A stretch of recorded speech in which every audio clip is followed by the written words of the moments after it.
एक ही नूर से हुक्म हजूर से सारी सृष्टि साजी। भाई पंडित काजी एक ही जात है, एक ही जात है, एक ही जात है, एक ही जात है। आज जो अभी अभी आपने शब्द सुना, भजन सुना, उस पे सत्संग हो रहा है जी। गड्डी मौत को कहा गया है कि एक दिन मौत ने आना जरूर है। चाहे कोई शूरवीर है, योद्धा है, पीर, पैगंबर, अवतार, गुरु, महापुरुष, हर कोई मालिक के इस कानून को मानता है, बदलता नहीं। जब समय आता है तो हर किसी को ये संसार छोड़ना पड़ता है। आत्मा जो शरीर रूपी मकान में मेहमान बन के रह रही है, इसे ये मकान एक दिन खाली करना होगा। वो समय कब आएगा, किस जगह पे आएगा, ये किसी को नहीं पता होता, पर यह समय निश्चित होता है। पहले बने परारविद, पाछे बने शरीर। पहले वो विधि, वो तरीका मौत का जो आने वाला है वो लिख दिया जाता है, शरीर का निर्माण फिर होता है। तो भाई, समय कहां आएगा, किस जगह पे आएगा, यानी मौत के रूप में उस मालिक को पता है। ओम हरि अल्लाह वाहिगुरु गॉड, नाम अनेक हैं, वो एक है। उसको मालूम है सब कुछ, क्योंकि उसने सब कुछ बनाया है। तो समय आना जरूर है, पर पता इंसान को नहीं। मारे राखे आपे आप, मानस के कछु नाही हाथ। उस मालिक के हाथ में है सब कुछ। मालिक ने सब कुछ बनाया है, वो बनाता है, जन्म देता है, और समय अनुसार वापस बुला भी लेता है। पर जाने का ढंग अलग अलग हो जाता है। जो मालिक को याद करते हैं, उस मालिक की भक्ति, इबादत, सच्ची याद में समय लगाते हैं, नाम का सुमरन करते हैं, कलमा सच्चे दिल से अदा करते हैं, तो जब वो संसार छोड़ने लगते हैं, यानी उनकी मौत आने लगती है, तो वो पहले से बता देते हैं, मैंने फलां समय पे, फलां जगह पे अपने मालिक के साथ चले जाना है। और जब वो शरीर छोड़ते हैं तो यूं लगता है जैसे सो गए हों। एक पल में जैसे अपने कपड़े उतार देते हैं पुराने, नए पहन लेते हैं, ऐसे ही भक्तजन शरीर छोड़ के चले जाते हैं। लेकिन जो उसे याद नहीं करते, मालिक की भक्ति नहीं करते, उन्हें अपनी मौत का पता नहीं चल पाता। और जब वो समय आता है तो बुरी तरह से तड़फती है आत्मा। यानी जब मौत का सामना करना पड़ता है तो आत्मा को बेअंत कष्ट होता है। इस बारे में हिंदू रूहानी फकीरों ने लिखा है कि जैसे एक जीवित इंसान के सैकड़े बिच्छू डंक मारे, वो मरे ना, पर उस जहर से जितना वो तड़फेगा उतना दुख आत्मा को जब शरीर छोड़ती है तब आता है। ये बात मुसलमान रूहानी फकीर लिखते हैं, अंदाज अलग अलग होता है। वो कहते हैं जीवित इंसान के अगर कोई कांटेदार झाड़ी मुख के रास्ते डाल के गुद्दा के रास्ते खींच के निकाली जाए, जैसे वो शरीर तार तार हो जाएगा। जितना दुख उस इंसान को होगा उतना दुख मौत के वक्त रूह को उठाना पड़ता है। सिख गुरु साहिबानों ने इस बारे में फरमाया है, जिंद नमाणी कड्डिए हड्डा को कुड़काए। जैसे एक जीवित इंसान की सारी हड्डियां तोड़ दी जाएं पर वो जिंदा रहे, जितने दर्द का एहसास उसे होगा उतना दर्द मौत के समय आत्मा को झेलना पड़ता है। बेपरवाह मस्ताना जी सच्चे मुर्शिद कामिल शास्त्रनाम जी महाराज फरमाया कर दे कि जैसे कोई रेशमी कपड़ा है, तिल्ले से कढ़ाई की गई हो और उसके ऊपर कांटेदार झाड़ी रख के खींच दें, जैसे वो कपड़ा वो तिल्ला तार तार हो जाता है, वैसे हशर आत्मा का रूह का होता है, शरीर का होता है।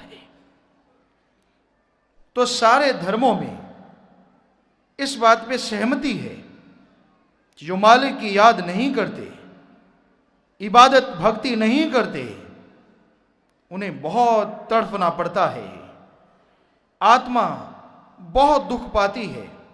कई बार शरीर शांत लगता है लेकिन वो इंसान बोलता नहीं मौत के वक्त, वो क्योंकि आत्मा तड़फ रही होती है, वो चुप है, दुख सहन नहीं हो पाता, पर फिर वो अंदर ही अंदर तड़फ रहा है। पर ज्यादातर तो चिल्लाते हुए मिलेंगे, बड़ी भयानक सी आवाज निकलती है। तो भाई जो मालिक को याद नहीं करते, क्या हशर होता है। जीते जी भी बिना सहारे के जीते हैं, और जब मौत आती है बेअंत दुखों का सामना करना पड़ता है। दूसरी तरफ जो मालिक को याद करते रहते हैं, अपना कार्य भी करते हैं, वो नहीं छोड़ना जो आपकी ड्यूटी है, वो करते रहिए। घर परिवार में रहिए, बाल बच्चों में रहिए, लेकिन ख्यालों से विचारों से अपने मालिक ओम हरि अल्लाह वाहिगुरु गॉड को याद करते रहिए। उससे आपका दुनियावी काम भी बेहतर ढंग से चलेगा और मालिक की याद से आत्म बल मिलेगा, जो साइंटिस्ट कहते हैं सफलता की कुंजी है। तो इस तरह से मालिक के नाम के द्वारा इंसान सब सुखों को हासिल कर सकता है। कई बार ऐसा भी होता है कि कोई एक्सीडेंट हो जाता है, दुर्घटना ये से कहते हैं, तो उसमें शरीर छूट जाता है। शरीर कई बार देखने लायक ही नहीं रहता, टुकड़े टुकड़े हो जाते हैं, पर कच्चे उड़ जाते हैं। तो ऐसा क्यों होता है? सब लिखा हुआ है, वो समय बदल नहीं सकता, लेकिन जो शरीर के परखच्चे उड़ गए, अगर उस आत्मा ने अपने मालिक प्रभु की भक्ति की है तो उसको कष्ट नहीं आया और वो आत्मा जन्म मरण में नहीं मालिक में समा जाती है। शरीर छूटने की विधि चाहे कोई भी हो, कैसी भी हो, इससे कोई फर्क नहीं पड़ता। फर्क पड़ता है क्या आत्मा आवागमन से आजाद हुई कि नहीं। फर्क पड़ता है कि आत्मा ने सुमरन किया कि नहीं। अगर किया तो आवागमन से आजाद मोक्ष मुक्ति जरूर मिलती है, और अगर नहीं किया तो शरीर चाहे आराम से छूटे, मखमल के गद्दों पे छूटे, फिर भी आत्मा को जन्म मरण में जाना होगा, दर दर भटकना होगा, हर शरीर में दुख उठाने होंगे। तो भाई ये कभी ख्याल ना करें कि शरीर ऐसे क्यों छूटा। कई बार ऐसा भी सुनने को मिलता है, आप दुनिया में रहते हैं, हमने देखा लोग व्यंग कसते हैं, आप तो भगवान का नाम लेने वाले थे, आप तो ओम हरि अल्लाह गॉड खुदा वाहिगुरु को याद करने वाले थे, फिर आपका बेटा, आपकी बेटी या आपका कोई आदमी क्यों मरा। सुन के दुख आता है और हंसी भी आती है। आप क्या समझते हैं ऐसा कहने वाले कि भगवान का नाम किसी को मरने नहीं देता? गलत। फिर तो हो गया इसका मतलब कि भगवान का नाम तो मन माया में, काल के देश में हमेशा कैद रखने को बना है। नहीं भाई, ये गलत है। माली का नाम रक्षा करता है। कब? जब कोई आपका मौत जैसा कर्म हो, आपके हाथ पैर टूटने हो, चारपाई पे ही पड़े पड़े आपने तड़फते रहना हो, पर आपने मालिक का नाम जपा, निरंतर भक्ति की, इबादत में, उसकी याद में समय लगाया, तो आपका वो भयानक कर्म जो सूली के मानिंद था, सूली के बराबर था, वो एक कांटे में बदल जाता है। ये तो संभव है मालिक के नाम के द्वारा। वैसे सुमरन का अगर इंसान पक्का हो, मालिक की याद में समय लगाता है, तो ये सच है, उसके लिए असंभव कुछ भी नहीं। मालिक कुछ भी कर सकता है, लेकिन जब उसको मंजूर हो। ये नहीं कि मालिक का नाम लिया और वो ये दुनिया से जाएगा ही नहीं। आप निगाह मारें, कितने पीर पैगंबर हुए, अवतार हुए, गुरु महापुरुष हुए, संत फकीर हुए, योद्धा शूरवीर हुए, पर आज वो हमें नजर क्यों नहीं आते। जब समय आता है आखिरी तब्दीली का, मौत का, तो हर किसी को संसार छोड़ना पड़ता है। माली के भगत संत फकीर उसकी रजा में रहते हैं, रजा को बदलते नहीं, रजा को तोड़ते नहीं। तो भाई जाना पड़ता है सबको, तो आप रोए ना, परेशान ना हो, ज्यादा दुख ना मनाएं अगर आपका कोई संसार छोड़ के चला गया। आप मन को समझाएं सुमरन के द्वारा और इतिहास की गवाहियों के द्वारा कि जब इतने बड़े बड़े महापुरुष जो मालिक के दर्शन करता ही नहीं, करवाने वाले भी थे, जब वो दुनिया छोड़ के चले गए, तो आम इंसान क्या यहां रुक पाएगा? जब वो रजा को मानते हैं, तो अगर वो किसी को नाम देते हैं तो वो कैसे कहेंगे कि तूने इस दुनिया से जाना नहीं? जाना है इस दुनिया से सबने, पर बारो बारी। वो समय कब आएगा और कैसे आ जाना है ये पता नहीं है।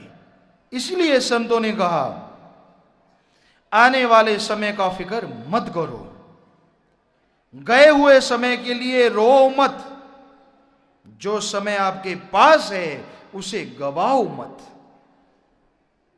जो आपके पास समय है उसकी कदर करो, उसकी कीमत पाओ, सच्चे दिल से मालिक को याद करो और परमार्थ में समय लगाओ।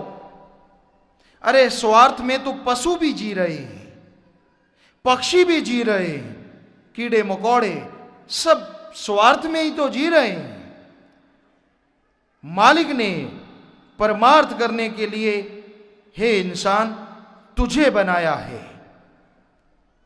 अच्छे नेक कर्म कर, मालिक को याद कर, ताकि यहां भी दोनों जहां की खुशियां हासिल कर सके, और जब ये संसार छोड़ना हो तब भी तू हंसता हुआ जाए, दुनिया तेरे लिए आंसू बहाए कि ये बहुत नेक, बहुत अच्छा फरिश्ता इंसान था। पर ऐसा कुछ मत कर कि लोग तेरे जाने से राहत महसूस करें कि अच्छा हुआ ये कलंक मिट गया। बुरे कर्म मत कर भाई, बुरे कर्म करेगा तो समाज में कोई इज्जत से तेरा नाम नहीं लेगा। अरे तेरा ही नहीं, तेरी आने वाली पीढ़ियों को भी लोग इज्जत सत्कार नहीं देंगे, गलत निगाह से देखेंगे। इसलिए जीना तो सबने है, पर कुछ ऐसा कर जाइए कि आपका नाम दोनों जहां में अमर हो जाए। ऐसे अच्छे कर्म करो, परमार्थ करो, सबका भला करो, ताकि लोग अपने बच्चों को आपका उदाहरण दें कि बनना है तो फलां शूरवीर, योद्धा, नेक पुरुष, समाज सुधारक या संत फकीर जैसा बन, ना कि कोलू वाला बैल बन। आज ज्यादातर इंसान माया के लिए जी रहे हैं और माया के लिए मर रहे हैं। कोलू वाले बैल की तरह रुपया कमाने में लगे हैं। क्या इसका कोई छोर है, किनारा है? हमें तो नजर नहीं आया। आप के पास कम रुपया है, आपकी निगाह में है लाखों बना लें। जिनके पास लाखों हैं उनको होता है करोड़ों बना लें, और जिनके पास करोड़ों अरबों हैं उनका भी ख्याल भरता नहीं।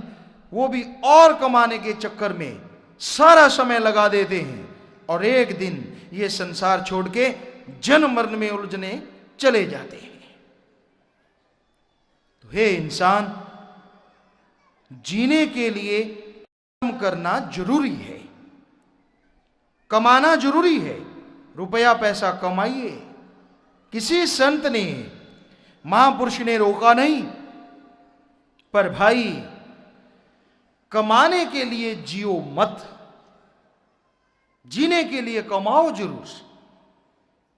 और जो कमाई करनी है वो खून पसीने मेहनत की कमाई हो, हक हलाल की, दसा नौआंदी किर्त कमाई, हार्ड वर्क करके कमाओ। ठगी, बेईमानी, रिश्वतखोरी, भ्रष्टाचार, इस तरीके से कमाते हो, ना हिंदू धर्म, ना सिख, ना ईसाई, ना इस्लाम इस बारे में सहमत है। वो सारे कहते हैं ये पाप है, ये मुर्दार खाने के समान है। तो भाई, जब इस दुनिया से जाना है और साथ कुछ भी नहीं ले जा सकोगे, ना आज से पहले कोई ले जा सका और ना आप ले जा सकोगे। ये शरीर जिसके द्वारा आपने सब कुछ बनाया है, सब कुछ इकट्ठा किया है, एक समय आएगा तेरे अपने जिन्हें तू बेटे कहता है, चिता पे रख के तुझे जला देंगे या धरती में दफना देंगे। हे इंसान, जब ये शरीर तेरे साथ नहीं जाएगा तो इससे जो ताल्लुक रखते हैं, इससे जो संबंध रखते हैं, वो पदार्थ, वो वस्तुएं तेरे साथ जाएंगी, इसकी उम्मीद तू करता कैसे है? तेरा धन दौलत, जमीन जायदाद, कोठियां, बंगले, बगीचे यहीं पे बन रहे हैं और यहीं पे छोड़ के तुझे जाना होगा, चाहे तू माने चाहे ना माने। अरे भाई, और तो क्या तेरे साथ जाएगा, तेरे अच्छे कपड़े भी उतार लिए जाएंगे। हमने अपनी आंखों से देखा है, ये एक प्रथा है, रीत है कि नहलाया जाता है मुर्दे जिस्म को। जब आदमी मर जाता है तो नहलाते हैं, बहुत से धर्मों में देखा। कोई रीत होगी, कोई रिवाज होगा, लेकिन हमारे नजरिए से, सतगुरु की दया मेर से जो हमें ख्याल आया कि नहलाने को उसकी कोई बारात तो जानी नहीं होती, एक बहाना होता है। नहलाने के बहाने एक तो बढ़िया कपड़े उतार लिए जाते हैं, दूसरा अच्छी घड़ी बंधी हुई है तो वो उतार लेते हैं, अंगूठी है तो वो उतार लेते हैं। पुराने बुजुर्ग तागड़ी बांधा करते हैं, तो वो तागड़ी कमर के साथ, तागड़ी तड़ाकी भी कहते हैं, वो बांधा करते हैं, उसे तोड़ लेते हैं तो बाद में नहलाया जाता है। नहलाने के बाद बढ़िया कपड़े नहीं, सस्ता सा कपड़ा होता है, खादी का, खद्दर या लट्ठा कहते हैं उसे, वो आम दुकानदारों के पास भी होता है गांव में, क्योंकि उसकी जरूरत पड़ती रहती है। तो वो कपड़ा लेके आते हैं और उस कपड़े को अच्छी तरह से सिलते नहीं, सिलाई नहीं करते। हमने जो देखा, आधा सिला और थोड़ा काट के बाजू डालने के लिए जगह बनाई और शरीर पे पहना दिया, और फिर तेरे लिए मखमल के गद्दे या डनलप के गद्दे नहीं होंगे, डंडे से रख के और उनके ऊपर रस्सियों से डंडों को बांध के तुझे लिटा दिया जाएगा। और तुझे हवाई जहाज पे नहीं, 4 कंधे दिए जाएंगे, 4 लोग तुझे उठाएंगे। और भाई, शमशान भूमि, कब्रिस्तान अगर दूर है तो वो कंधा देने वाले भी कंधा बदलते जाएंगे। कहते हैं मुझे कंधे लगने दो, पर असलियत होती है कंधे में तेरा वजन कुछ अगर ज्यादा है तो वो बांस, वो डंडा जो है वो चुभ रहा है और वो इंसान थक रहा है, इसलिए वो तब्दीली करते रहते हैं। चलो, तुझे आगे ले जाया जाएगा। और फिर ये हकीकत है, हर किसी के साथ होती है। फिर तुझे लकड़ियों पे, ऐसी लकड़ियां जिनमें कांटे भी हो सकते हैं, टेढ़ी मेढ़ी भी हो सकती हैं, उन पे लिटाया जाएगा। हां, तेरे परिवार वाले अपने रिश्तेदारों को दिखाने के लिए, लोगों में रौब डालने के लिए तेरी छाती पे घी उड़े लेंगे, घी। चाहे जीते जी तुझे रूखी रोटी भी ना दी हो, उसके लिए भी तड़फाया हो, पर मरने के बाद अपनी इज्जत बनाने के लिए, लोगों में मान रुतबा पैदा करने के लिए तेरे पे घी उड़ेला जाता है और फिर ऊपर लकड़ियां रख दी जाती है। तू लकड़ियों में एक तरह से चिन्ह दिया जाता है जैसे दीवार चिन्हते हैं। तो उसी तरह से बाद में तेरा पूरा इंतजाम किया जाता है कहीं तू जलने से रह ना जाए। और फिर तेरा बेटा आग लेके आता है और चारों तरफ से तुझे घुमा घुमा के आग लगाता है, एक जगह नहीं, ताकि तू अच्छी तरह से जल जाए। या फिर धरती में खड्डा खोद दिया जाता है, वहां पे दफनाया जाता है, नमक वगैरह रखा जाता है, माटी डाली जाती है ताकि अच्छी तरह से तू गल जाए। हे इंसान, ये हकीकत, ये सच्चाई है, चाहे तुझे सुनने में अच्छी लगे चाहे ना लगे, लेकिन एक दिन इसका सामना जरूर करना होगा, अवश्य करना होगा। तो जब ऐसा दिन आएगा, ऐसा समय आएगा और आना है, तो फिर पाप, जुल्म, अत्याचार क्यों? और अगर भक्ति किए जाने वाले ने मालिक की याद में समय लगाया है, भक्ति करता रहा है वो, तो कभी भी तू उसके लिए रोना, उसकी याद में अगर तू तड़प रहा है, उसके प्यार में अगर आंसू आ रहे हैं तो कोई बात नहीं, आने दे, लेकिन सच्ची श्रद्धांजलि भक्त को तब है अगर उसके लिए आप सारे बैठ के सुमिरन करो, मालिक की याद में समय लगाओ। हे मालिक, वो तेरा जन था, तेरा भगत था, समय आया तू ले गया, तू रहमत करना, उसे खुशियां देना, अपनी रहमत से माला माल कर देना और उसकी यानी मालिक की याद में समय लगाओ। रिश्ते नाते भी आते हैं आपके घर शौक प्रकट करने के लिए, दुख जताने के लिए, तो अगर वो भी मालिक को याद करने वाले हैं तो उनका भी फर्ज है और परिवार का भी फर्ज है, सारे इकट्ठे बैठ के कम से कम आधा पौना घंटा उसकी याद में बिताओ, मालिक की याद में, और उसके लिए सुमरन करो जो शरीर छोड़ के चला गया। तो यकीन मानो आपको भी अंदर से झेलने की ताकत आएगी, शक्ति मिलेगी, और वो आत्मा जो शरीर छोड़ के गई है वो जरूर खुशियां लेगी, मालिक में समा जाएगी।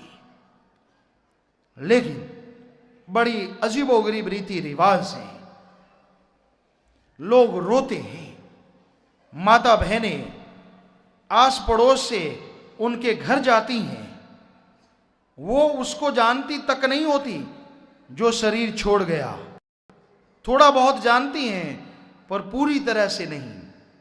तो वो उसके लिए नहीं रोती, जो माता बहनें बाहर से आती हैं वो अपना जो मरा है उसका राग वहां पे अलापना शुरू कर देती हैं, अपने वाले का नाम ले लेके वहां पे रोती हैं। हमने खुद देखा ये। अरे आप आए थे दुख बंटाने के लिए, दुख दर्द में शरीक होने के लिए, पर आपने तो अपना दुख सुना के उनको और दुखी कर दिया। आपके आने का क्या फायदा हुआ? अगर आप किसी के यहां जाते भी हैं तो थोड़ी देर अगर आंसू आते हैं तो उस जाने वाले की याद में आए, ना कि कहीं और अपना कोई किस्सा छेड़ के बैठ जाएं आप, और फिर आप उनको ज्ञान दें। एक सत्संगी माता बहन का यही फर्ज है, और भाई बुजुर्ग का भी, कि वो उनको ज्ञान दे कि सबने एक दिन जाना है। भक्ति करके जो जाते हैं उनका तो अगले जहां में भी देवी देव बड़े बड़े सिंहासन छोड़ के फूल बरसाते हैं, जय जयकार करते हैं कि धन्य है ये रूह, ये आत्मा जो काल के देश में रहते हुए मालिक की भक्ति करके प्रभु को याद करके जा रही है, आवागमन दुख क्लेश मिटा के जा रही है, धन्य है ये रूह, धन्य है।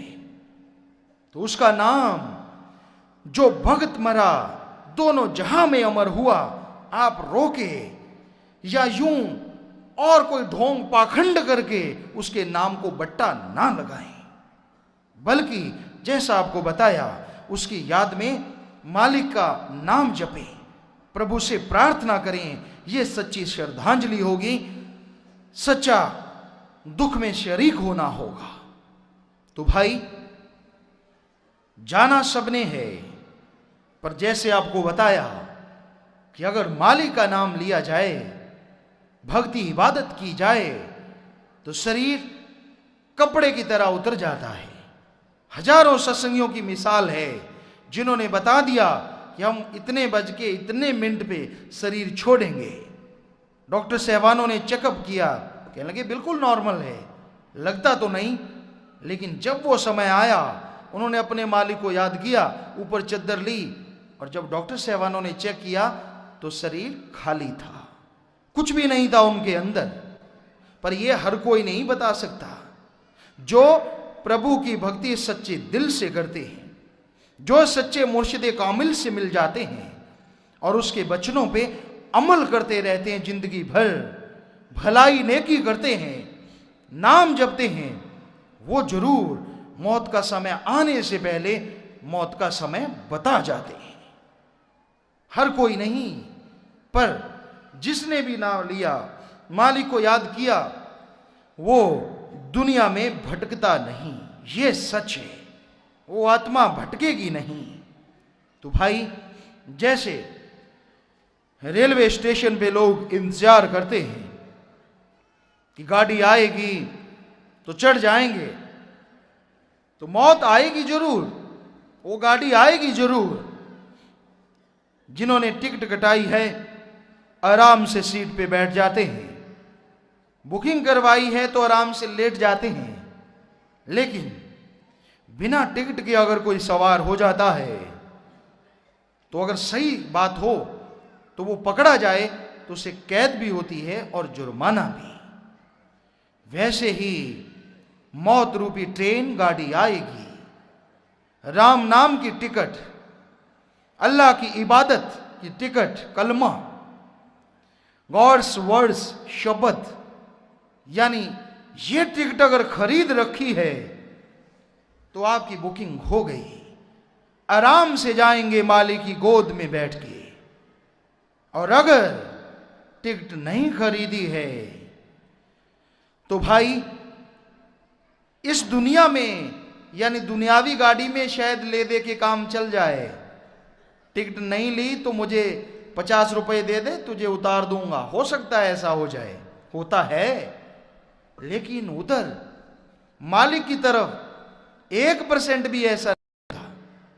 फिर अगर तूने टिकट नहीं कटवाई तो जैसे तूने कर्म किए, जैसा तेरा जीवन रहा, उसके अनुसार तुझे जुर्माना होगा, सजा होगी। और वो सजा यहां दी जाती है, उस जगह का नाम है नरक, दोजख। और अगर अच्छे कर्म किए तो भी थोड़ी बेड़ी बदल जाएगी, बंधन बदल जाएंगे। नरक में वो बंधन लोहे के हैं और स्वर्ग में सोने के मान लो। रहना होगा वहां, खुशी होगी कुछ देर के लिए, लेकिन असली सजा यानी जो कैद है वो खत्म नहीं होगी बिना टिकट वाले की। यानी उसे जन्म मरण में उस आत्मा रूह को भटकना ही होगा, जन्म मरण की कैद में बंदी बन के रहना पड़ेगा। तो इसलिए हे प्राणी, जाना सबने है, पर जाने से पहले आगे का कुछ इंतजाम कर। जब तू मौत रूपी गाड़ी पे सवार हो, तेरे पास टिकट हो, मालिक का नाम हो, उसकी याद हो, ताकि किसी कैद खाने में तुझे कैद ना किया जाए और आत्मा आनंद, खुशियां, लज्जत आगे मालिक के पास ले सके। कई बार कुछ बातें उठती हैं इस मामले में कि आत्महत्या हो जाती है, क्या वो भी निश्चित होता है? नहीं। सभी संतों ने, महापुरुषों ने इंसान को खुद मुख्तियार बताया, और ये अगर खुद अपनी आत्मा का घात करता है तो ये खुद महापापी है, आत्मघाती महापापी। कभी ऐसा सोचो ही ना। सोच आ भी जाए तो मालिक की याद करो ताकि कभी दोबारा ना आए। तो जो मालिक का नाम लेते रहते हैं, प्रभु की भक्ति करते हैं, अगर वो आत्महत्या कर ले तो भाई आत्मा भटकेगी नहीं 84 में। ये तो सही है। पूर्ण सदगुरु मुर्शिदे कामिल ने जिसे अपनी तवज्जो से चेता दिया, मालिक का नाम दे दिया, वो आत्मा के बंधन उसी समय कट गए। लेकिन आत्महत्या की है तो आगे सजा उसकी जबरदस्त होगी, भयानक सजा भोगनी पड़ेगी आत्मा को। उसमें भी रिहाई का या सजा कम होने का चांस है, तरीका है कि उसके सारे परिवारजन उससे जो संबंध रखते हैं तो मालिक से प्रार्थना करके कि मालिक उसने बहुत बड़ी गलती की है, भयानक गलती की है, पर तू दया का सागर है, रहमत का दाता है। हम उसकी याद में घंटा सुबह घंटा शाम को सुमरन किया करेंगे। तू रहमत करके हमारे सुमरन का फल उस आत्मा रूह को देना और उसकी जो सजा है वो कम कर देना या खत्म कर देना। और फिर घंटा शाम घंटा सुबह सारा परिवार उसकी याद में सुमरन करे, ये प्रार्थना करके, अरदास दुआ परेर करके, तो यकीन मानिए अगर 2-3 महीने आप ऐसा करते हैं तो उसकी सजा बहुत कम हो जाती है। क्योंकि मालिक दया का सागर है, रहमत का दाता है, और अगर उसकी याद की जाए, उसका नाम लिया जाए तो वो जरूर रहमो करम करता है। तो भाई इस तरह कई ऐसे सवाल उठते रहते हैं जीवों के अंदर, तो उनका जवाब आपकी सेवा में दिया। तो यानी आखिर में फिर कि मौत अगर आ जाती है तो घबराइएगा नहीं, बल्कि सुमरन कीजिएगा, तेरा भाड़ा मीठा लागे। तिल बढ़े न राई घटे जो लिख दी करतार। तिल के दाने जितनी उम्र बढ़ नहीं सकती, राय के दाने जितनी कम नहीं हो सकती जितनी उस मालिक ने लिख दी है। तो भाई वो समय अनुसार सबने जाना है। तो बजाय गम के दुख आता है। मोह ममता के जो जंजीरें हैं, तंद हैं, ये बड़े बारीक धागे के समान होते हैं। जब कोई जवान चला जाता है, नौजवान, छोटा या कोई बहुत प्यारा, तो दुख आता है, आंसू आते हैं। हम उनको मना नहीं करते, रोइए, आंसू बहाइए, लेकिन उसके साथ साथ ख्यालों से उसके लिए, अगर आपको सच्चा प्यार है उनसे या था, तो उनके लिए सुमरन करें, मालिक से प्रार्थना दुआ अरदास करें, ताकि आपका किया गया सुमरन उस आत्मा की भलाई के काम आए। तो ये आपका सच्चा प्यार या उसके प्रति सच्चा प्यार दर्शाने का एक रास्ता है। तो भाई मौत आती है, आएगी और आती रहेगी। बहाने बदलते हैं, बदलते रहेंगे, लेकिन जो नाम लेवा हैं, भक्त जन होते हैं, उन्हें कभी मौत से घबराना नहीं चाहिए। सुमरन करते रहना चाहिए, नेक कर्म करते रहना चाहिए और मालिक का नाम लेते रहना चाहिए, ताकि इस जन्म में जो कर्म है, संचित कर्म या आपके इस जन्म में जाने अनजाने में हुए पाप कर्म, वो खत्म हो जाएं और आपकी आत्मा पाक पवित्र होके मालिक में समा जाए। इस तरह से आप आनंद खुशियां ले सकते हैं, मौत का सामना कर सकते हैं। एक ही नूर से हुक्म हजूर से सारी सृष्टि साजी, भाई पंडित काजी एक ही जात है, एक ही जात है, एक ही जात है,